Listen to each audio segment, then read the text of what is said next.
हम देख रहे हैं गुज़िश्ता काफ़ी अरसे से दारुल हुकूमत मुज़फ़्फ़राबाद में एक एहतजाजों की रविश देखी जा रही है और एक तरह से एहतजाजों को ब्लैकमेलिंग करने का भी ज़रिया बना लिया गया। तो आप ये बताएं हमारे नाज़रीन को कि अभी एहतजाज की कॉल से पहले आप क्या कहाँ किस किस इंतज़ामिया को क्या दस्तक दे चुके हैं अब तक, आपने उनके साथ क्या इससे पहले मामलात किए या फिर कहाँ कोई मुज़ाकरात हुए, ये आप हमारे नाज़रीन को बताएं। देखिए, स्टूडेंट्स जो होते हैं ना, वो एक माशरे का एक बाशऊर तबका होता है। बिल्कुल ऐसे। ठीक है, हमारे आज़ाद कश्मीर के अंदर स्टूडेंट्स को एक वाहिद ऐसी ये एक डोमेन है कि जिसको पस पर्दा रखा हुआ है। ठीक है, तलबा की फ़ीसों के हवाले से आप देख लें, स्टूडेंट यूनियन के हवाले से देख लें, कॉलेज के अंदर स्कूल्स के अंदर जो असातिज़ा की कमी है उसके हवाले से आप देख लें, किसी भी चीज़ को यहाँ पे सीरियस नहीं लिया जा रहा। अब तलबे एहतजाज ना करें तो क्या करें। ठीक है, हमारा जो एक ही रास्ता है वो एहतजाज का रास्ता है।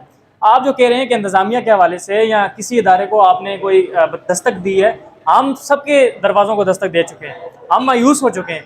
हम 5 से 6 साल से ये कोशिश कर रहे हैं, ये जद्दोजहद कर रहे हैं कि हमारे मसाइल को एड्रेस किया जा सके, हमारे मसाइल को हल किया जा सके, लेकिन इनके कान पे जूं तक नहीं दिखती। तो इंशाअल्लाह 13 तारीख को एक तारीख साज और आज़ाद कश्मीर के अंदर एक तारीखी एहतजाज होगा जो तलबा की तरफ से होगा। ना ही तो हम किसी को ब्लैकमेल करने के चक्कर में, ना ही हम किसी को टारगेट करने के चक्कर में, हम तो अपने मसाइल का हल चाहते हैं कि जो हम इस हुकूमत से चाहते हैं।